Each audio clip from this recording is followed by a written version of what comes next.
Hi, welcome to my channel, Peace Born from Chaos. Allow me to introduce myself. I'm Karen, and I've been a student of A Course in Miracles for over 35 years. My first visit to the Foundation for A Course in Miracles campus in Roscoe, New York, came in June 1991. Early on, I helped Ken and Gloria establish a presence on the internet. I began doing this in March 1994 after discovering the La Trobe listserv in Australia dedicated to course students. This role ended by my choice due to time constraints when I began working on the initial version of Ken and Gloria's website, FndtnACIM.org, a year later. I truly believed I had found my niche, and the FndtnACIM website went live in December 1995. Yet by this time, I was tired. I didn't feel I could continue this work in parallel with my full-time job. So I took leave, believing that Ken would offer me full-time work. But alas, he didn't. I was quite dumbfounded by this, and for many years afterward, I held on to a sense of confusion, frustration, rejection, and abandonment, even though Ken remained a dear friend, counselor, and teacher to me. Yet, the physical distance that I felt had hampered my ability to learn from Ken grew greater over time. And I felt the loss of his physical presence as deeply as each of you when Ken departed the physical realm in December 2013. It has taken me decades to fully accept the astounding gift Ken held out to me when he refused further help from me on his website. You see, I hadn't taken into consideration that I had actually asked Ken to help me to become like him. For I felt in my heart, from the moment I first picked up the course, that I was being called to become like him, not in form, but in content. All the same, I knew I wasn't anywhere near being ready to take on such a task. As such, Ken honored my deepest wish, a heartfelt desire I simply couldn't ignore. And he has led me through each vestige of guilt buried deep within my psyche in the years since, up through and including today. You see, my relationship with Ken has never ended. There was never a gap in my desire to learn from him. I have written to him nearly every day, and sometimes multiple times a day, for many years now. Most of these letters exist only on my hard drive, yet I am certain he reads them still. When I sent letters on to him in form, he always responded in form. And when I couldn't mail him letters anymore, he came to me in my dreams. One of the most startling and disconcerting dreams I ever had about Ken didn't come directly from him, but from the Holy Spirit. Due to its significance, I will share it with you now and ask you to please withhold judgment as best you can until you have heard me out and sought guidance from your own inner teacher. I actually wrote to Ken about this dream immediately upon waking the next morning, Sunday, January 24th, 2010. Allow me to share a portion of this letter with you now. I wrote, "Dear Ken, Thank goodness you're alive and well this morning. I had a very fitful night's sleep last night. I dreamt that you had died, and I alone seem to have had advance notice of this happening, but it happened so quickly I could do nothing to prevent it. Still, that wasn't quite the case, because it seemed I could somehow go back and alter time, alter the outcome, alter what had happened. I remember seeing Gloria standing alone and vowing to myself to do all that I could to change what had occurred. I also remember speaking to another course student about this and relaying my dream to him in detail and how my dream dovetailed with what had transpired, knowing that I could even at this time somehow affect this unexpected outcome and change it to a much happier one. I just wasn't sure how. As I quickly reread what I wrote that morning before leaving for work, I noticed that I had misspelled the word alter 3 times as it appeared in my letter. Within the context of what was written, I should have spelled alter with an E. That is, ending in ER, the form of the word that is to denote our ability to change something. Yet I had written it as alter, ending in AR, a word commonly taken to refer to a sacred table used in religious ceremonies. Yet, as I looked upon what I had written, I had a sense that I should leave it as it was, that perhaps this wasn't a mistake, for the only way for me to alter this outcome would be to take my thoughts to the altar of forgiveness in my mind. This other course student was a man I had come to know years earlier that I had lost contact with. I have spoken about this man on this channel in my other videos. Please try to withhold judgment when I tell you now that this other man, who I met decades before, was actually Jesus appearing to me in physical form in a manner that I could accept. I did not recognize him as such until nearly 3 decades after meeting him. All I knew was that I had met a man who was very kind, compassionate, and accepting of me, and who, after losing physical contact with, appeared to me in my dreams regularly thereafter. I was absolutely devastated when Ken fell ill in September 2013.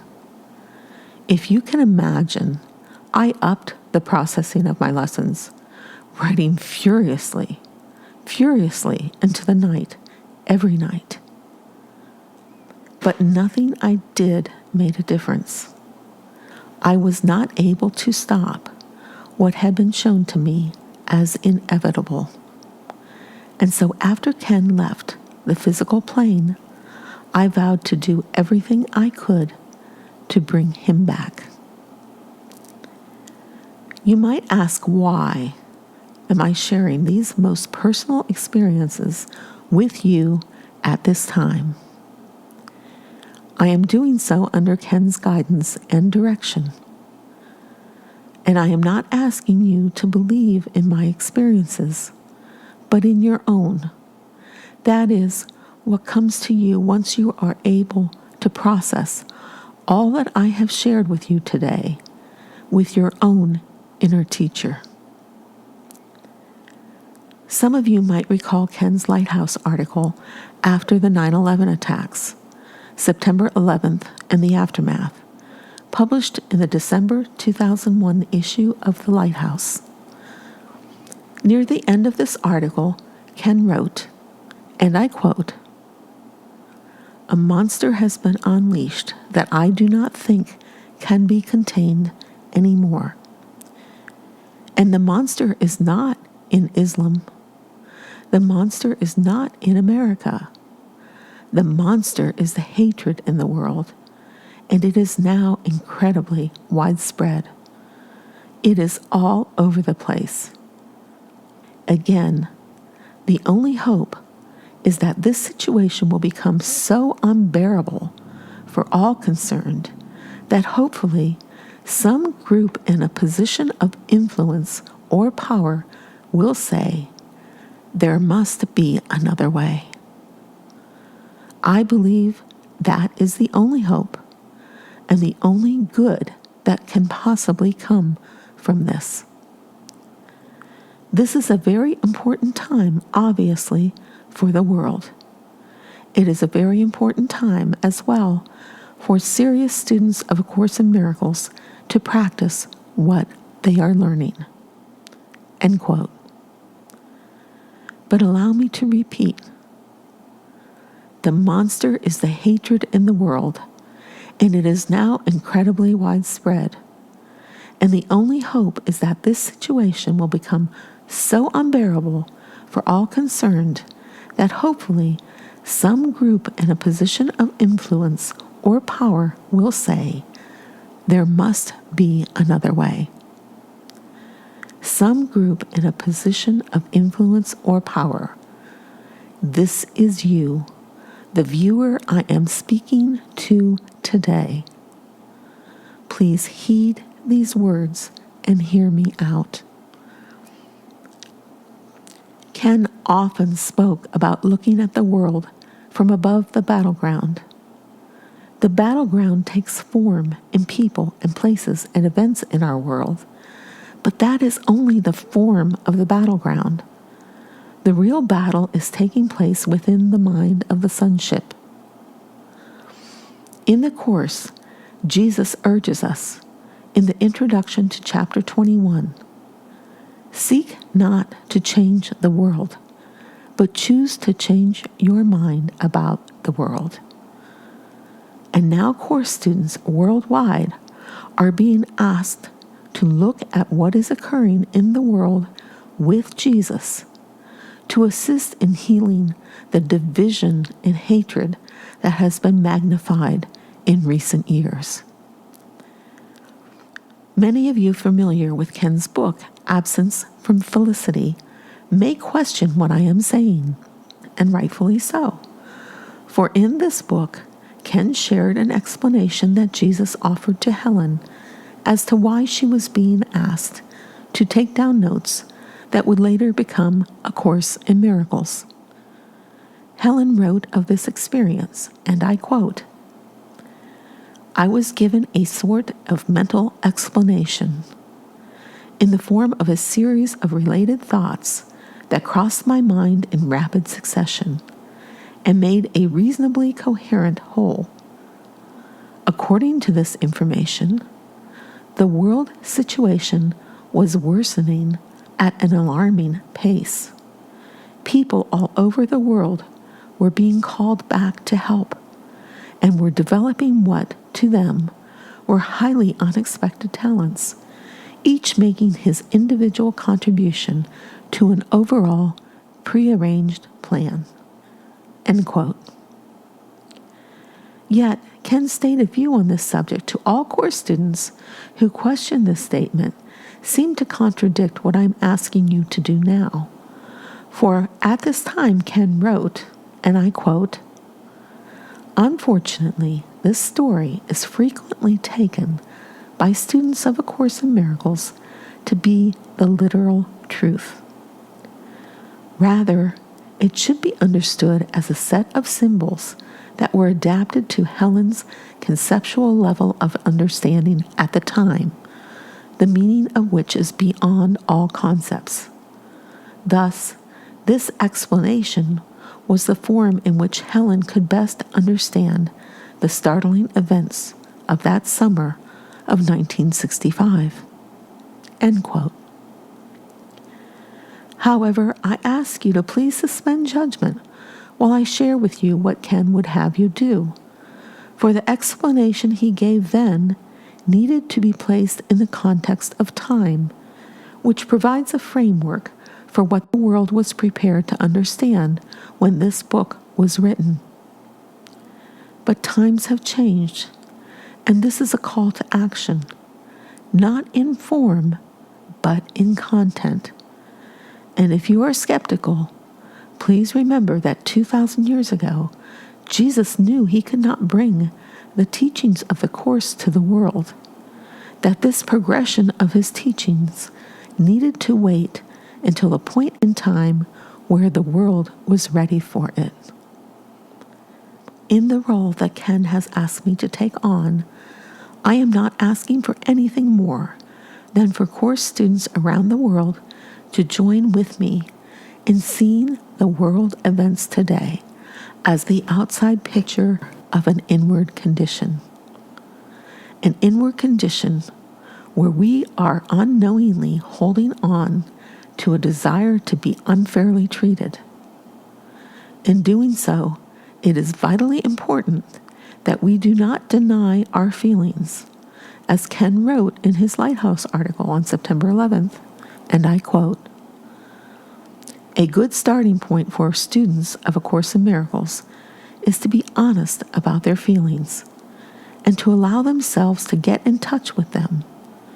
For example, judgment, blame, fear, anger, despair, murderous thoughts, whatever is there. Too often, people fall into the trap of denying their feelings because they do not seem to be in accord with what good students of the Course should feel. This practice of denial is never helpful. This is perhaps the most difficult lesson for all of us. I know it certainly has been for me. It is vitally important because it is the only way we can heal and thus offer ourselves as an instrument of God's peace within the world. Forgiveness is the vehicle of change. Our willingness to look upon all of our hidden sadness, grief, pain, and indeed all of our judgments is what brings us the greatest reward. Without doing so, we cannot transform our lives, and we must always remember the question from the text that Ken constantly posed and asked us to consider. Do you prefer that you be right or happy? And as Jesus reminds us in chapter 15 of the text, the necessary condition for the holy instant does not require that you have no thoughts that are not pure, but it does require that you have none that you would keep. So all Ken is asking from us right now is to forgive. He is not asking you to do anything. Remember Ken's wise words from his video on the Quiet Center, published on December 5th, 2010, on the Foundation for A Course in Miracles YouTube channel. And this link, as well as each reference to the course given here, are provided in the video's description.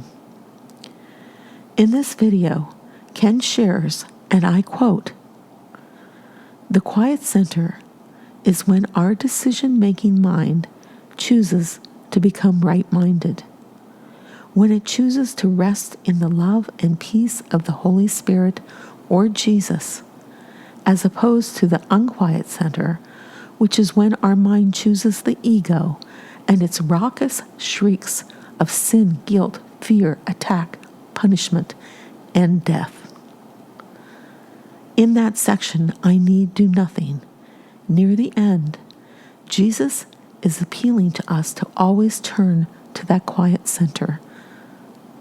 I always think when I read that passage of the eye of a hurricane, you have this swirling mass of hemispheric pressure and turmoil, and in the center of it is the eye.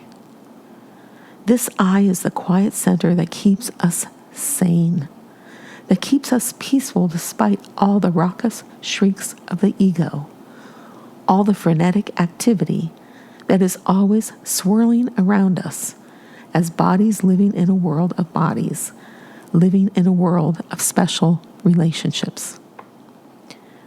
And no matter what occurs outside, whether we are a Haitian living amidst the earthquake, whether we are in the effects of a tsunami in Southeast Asia, or we are on a battlefield in Iraq or Iran, Afghanistan, Pakistan, the West Bank, Gaza, no matter where we are, wherever there are these ravages of war, there is always a place of peace. There's that quiet center we could return to, and that's the appeal of that section. And indeed, of course, it's the appeal throughout the whole course. Jesus is not telling us to deny the world or ignore the world or ignore our bodies or our body's various needs, but to, in the midst of that, still be able to go to that quiet center where everything is quiet and everything is peaceful. It's that same idea of lifting ourselves with Jesus above the battleground and looking back down. End quote. Thus, Ken does not want me to ask you to do anything, only to look on your own private sense of how helpless you might feel about the events going on in the world today with Jesus, and to choose again. Ask Jesus to help you look upon the state of the world with him, period. That is all that is needed. All that is being asked of you is to forgive. Forgive how you might feel victimized and helpless because you no longer have Ken as a role model to help guide you in this situation. Forgive the despair you feel inside when you feel certain from your work with the Course that the world isn't real, yet you feel helpless to do anything about it. Acknowledge your emotions, then forgive them. Forgive the anger and frustration that surfaces when you observe how our political system seems to have failed us. Forgive those who have chosen to allow their hatred to spew forth publicly. Forgive that the world outside of us appears to be spiraling out of control. But most importantly, forgive the sense of helplessness that arises from a sense that you are not able to affect change in the world. Very early in the Course, in the section titled "This Need Not Be," Jesus tells us, "I have said that you cannot change your mind by changing your behavior, but I have also said, and many times, that you can change your mind. When your mood tells you that you have chosen wrongly, and this is so whenever you are not joyous, then know this need not be." And later in that same section, Jesus says, "Your mind will elect to join with mine, and together we are invincible. You and your brother will yet come together in my name, and your sanity will be restored." This, my friends and fellow Course students, is our call to action. It doesn't take place in groups or in marches, but in the privacy of our own inner sanctuary. We join with Jesus as we seek to look at the current world situation with him and rise above the disquiet of the ego and seek the quiet center within. This is all you are asked to do. I repeat, this is all you are asked to do. Yet, should you feel called to do something from this quiet center This is between you and Jesus. All Ken wants for us is to join in peace from the quiet center within. Just be sure, if you should feel called to do something, remember to do whatever you do with love, kindness, and compassion, along with the sense of having Jesus walk with you in all that you do. Ken stated at least once, and likely many times, that he considered himself to be a teacher of teachers. If you see yourself as Ken's student, then it is up to you to decide, as Workbook Lesson 65 asks us, whether to take your rightful place among the saviors of the world. Jesus speaks of the second coming in several places in the course.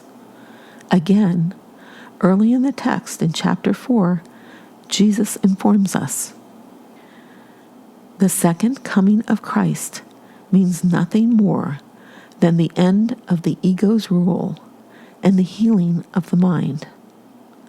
I was created like you in the first, and I have called you to join with me in the second. And so this is the thought I want to leave you with today. Near the end of the text, Jesus tells us that mighty changes have been quickly brought about when you decide one very simple thing. You do not want whatever you believe an idol gives. In my dream that foretold of Ken's departure from the physical plane, I was also advised that this need not be. I was advised by Jesus, who appeared to me in this dream as simply another course student, because I was not yet ready to accept his presence in my life.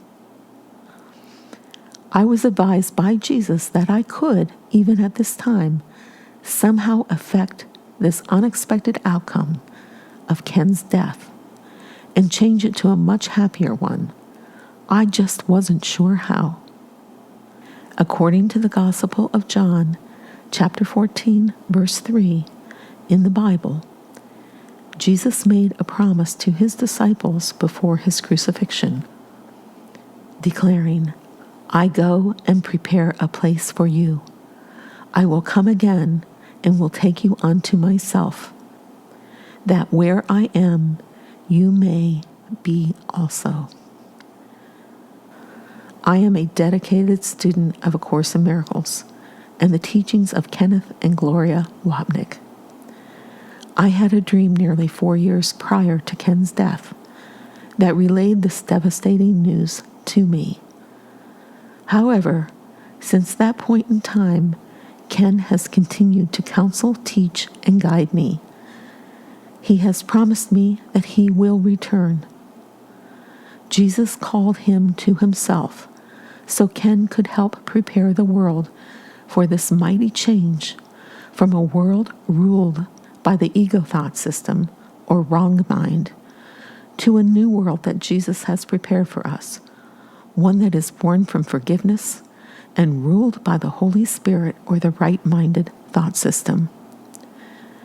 A new version of the world in which we live, a world filled with compassion, understanding, and forgiveness. I am not asking you to believe me, but I am asking you to please go within and seek counsel from Ken or Jesus or the Holy Spirit, whomever you choose. Let them speak to you. I am not asking you to do anything more than to forgive, to rise above the battleground in our minds and look upon the world's problems with Jesus or the Holy Spirit. You can do this in quiet, in the privacy of your own home. No one needs to know what you are up to. Yet in time, I promise you, as the changes brought about by your change of mind begin to reverberate around the world, you will each be offered roles as teachers of God. And you will be very happy to have joined with Jesus at this crucial time in the evolution of humankind on this planet. In closing, I would like to restate one line from near the end of Ken's Lighthouse article, September 11th and the Aftermath. And I quote, "Thus, the only thing that can ensure really meaningful and loving change is that the people who act to effect change will allow their own minds to be healed." End quote.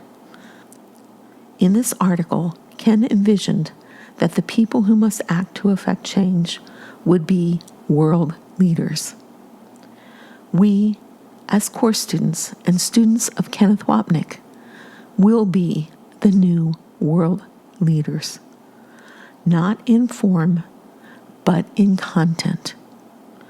We are being called to action to demonstrate, not through words, but by our very being, a new way of living in the world. Thank you for listening to this video. I urge you to review other materials that have been posted on this channel as you feel guided to. I am not here to say that I am perfect, only that I am learning and evolving with every step I take. My materials should demonstrate this to you. I became a willing vessel for Jesus when I made a prayer to God over 36 years ago, and I continue to learn from Him every day. This is the only material, as yet, directed specifically to Ken's students. Other materials have been designed for general public consumption. Again, I am deeply grateful to you for taking time to watch this video. If you find it helpful, please share it with anyone for whom you believe might also find it helpful.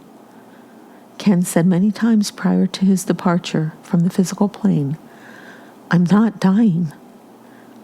I seriously doubt that I am alone in my experience of having Ken communicate with me posthumously. Life is continuous, and if it is helpful, think of Ken as walking with you just like Jesus, for He is and He does. I cannot express to you how deeply grateful I am to have had the opportunity to meet, learn, and work with Ken. He is truly unforgettable. With gratitude and love, from my heart to yours, may peace be with you and keep you safe, no matter where you hail from or what your circumstances are. Thank you again, and God bless you.